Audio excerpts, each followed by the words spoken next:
things took a turn in 1990. My mom died in 1989 when I was 15. 15, and that was a hard thing to take. How old was she? She was 39. No, 49, sorry. Actually, 49 or 39? 39. She died in 1989. She was born in 1947. What's that? Yeah, my math is not good. Yeah, she was quite young when she died. 15 years of age. So how did she die? She had diabetes, but she didn't look after herself. You know, in Africa, here you can live with diabetes, you're fine, but there, you know, they don't understand about the dietary requirements. She had insulin, which she used to inject herself, but sometimes she would forget, you know, and the drinking, and then one time she had malaria, and I remember, and she acted like everything was fine. We took her to the hospital on Sunday. She died on Wednesday. Yeah, it was quite sad, and I remember being really confused because I went to visit her with my friends at the hospital. She seemed fine. She was talking to me and she was saying, "Don't worry, nothing will happen to me. You know, be strong, I'm fine." And I was giving her a shower. The next day I went to visit. Had a high temperature. She was gibberish, couldn't make sense of what was going on. So I was scared, so I left the hospital because I didn't want to see her like that. I mean, she was saying things like, "Who's going to look after my children? Oh my goodness." And I'm going, what is she on about? What is she saying this? So I left because I was fearful. That night, they rang my neighbors to say that she's passed away. Yeah, 15 years, yeah. So you're 15 years, were you in boarding school? Or? Yes, yeah, I was in boarding school. Yeah. So that was a tough time. Yeah. Yeah. And how, like I was just going to ask you, how was that, like a 15 born? You know, my mom has always been my rock. I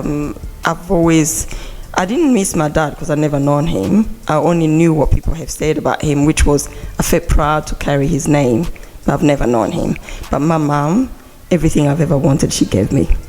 And to lose her, and then going to boarding school, and things were starting to go really bad with the political climate, and there's a lot of people attacking people, and I was confused because I never really got involved in anything like that. And in my family, we grew up bringing everybody together. There wasn't any, like, I never knew this Hutu Tutsi business. I knew it's there, but it didn't mean anything to me. And but then at school, people start selecting, you are this, you are that. It's just like, and then I'm dealing with the grief of losing my mom, and I went a little bit, I guess, I started getting in trouble a little bit with the teachers and stuff like that. You started now, maybe that rebellion. Yeah. You're hurt. You said you were opinionated. Like, very. Was that, how can I say it? Like, as a woman, did they tell you to kind of shut away your opinions, or you would just? No, I was always disciplined, but it's only when you do something wrong that you see my opinion coming out. And I remember in year 4, we were in a classroom and the teacher stepped outside and the class went in chaos. And this boy who didn't like me, when the teacher came back and said, "Who started it?" He said, "It was me." And I didn't do anything. And no one stood up for me. Even though he was clearly lying. Yeah. And that has shaped the person I am when it comes to justice, fairness. Because I remember looking at this teacher, I'm this little, and I said, "You're not touching me," because we used to get the cane. I walked out of the school. I left. Went home. You said, you're not touching me. You're not touching me. How did she react? I think she was shocked. No one has ever done that. No one's done it. Year 4.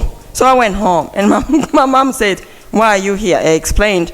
She said, "You need to go back to school." And I said, "No, I'm not going until she apologizes, because I didn't do it. She didn't ask me. She just wanted to punish me, and so I'm not going back." So I refused to go back to school. It was actually quite interesting because my late uncle was a bit, a philosophical, crazy uncle. He went to school and said, "You need to apologize to my niece." And she did. So I went to school.